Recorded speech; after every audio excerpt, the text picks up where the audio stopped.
Los armónicos son frecuencias constituidas por múltiplos enteros de una frecuencia fundamental. Si pulsamos las cuerdas de un instrumento en el centro, vibran a la frecuencia fundamental, es decir, a su frecuencia más baja.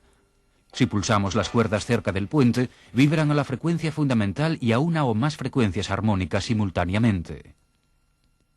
De este modo, la onda fundamental se combina con las sinusoidales armónicas y forma ondas repetitivas no sinusoidales o distorsionadas. En los sistemas de alimentación eléctrica, las corrientes y tensiones armónicas son múltiplos de una frecuencia fundamental. Están presentes en las formas de onda distorsionadas creadas por cargas no lineales. Para entender todo esto, examinemos primero las cargas lineales. En condiciones normales, la forma de onda de tensión suministrada por la compañía eléctrica es una onda sinusoidal a la frecuencia fundamental. Cuando se conecta a una carga lineal a una tensión sinusoidal, la corriente es siempre una onda sinusoidal a la misma frecuencia. En otras palabras, una carga lineal no produce corriente distorsionada cuando se conecta a una tensión sinusoidal. Cuando la carga contiene elementos no lineales, el circuito puede absorber la corriente en impulsos bruscos en lugar de hacerlo con suavidad. Dichos impulsos crean una forma de onda de corriente distorsionada que contiene armónicos. Los armónicos se producen principalmente donde abundan las cargas no lineales, como ordenadores personales, fluorescentes con estabilizadores electrónicos, máquinas electrónicas de oficina y motores de accionamiento de velocidad regulable. Equipos que contienen normalmente una fuente de alimentación conmutada con un circuito de entrada con condensador y diodos de característica no lineal. Este tipo de circuito convierte tensión alterna en continua para cargar un condensador de gran capacidad hasta el valor de pico de la tensión de línea. Después, el equipo absorbe corriente continua de este condensador para alimentar al resto del circuito. Mientras la tensión efectúa un ciclo completo, el circuito absorbe cortos impulsos de corriente solo durante el pico de tensión de línea.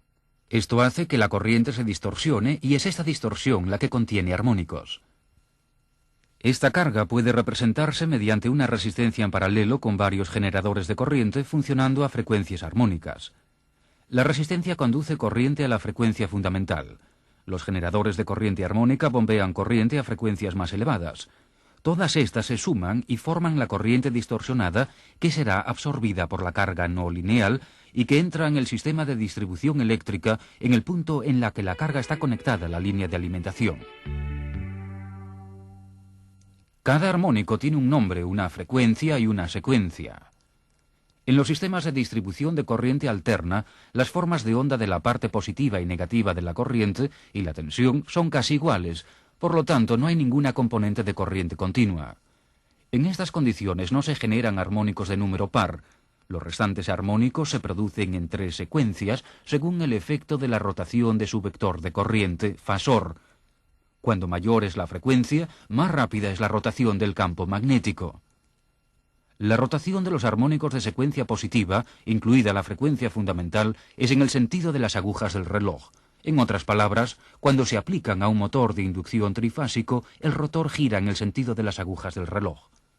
El campo magnético producido por un armónico de secuencia negativa tiende a anular el campo producido por la frecuencia fundamental y gira en sentido contrario a las agujas del reloj. Este efecto puede hacer que se quemen los motores de inducción trifásicos. Y los armónicos de secuencia cero, denominados triplens, en lugar de girar se suman en el conductor neutro de los sistemas trifásicos de 4 hilos. La mayor parte de la corriente armónica detectada en el neutro se debe hacer al tercer armónico. Los efectos de los armónicos se manifiestan en el equipo de distribución eléctrica que da servicio a las cargas monofásicas y trifásicas no lineales.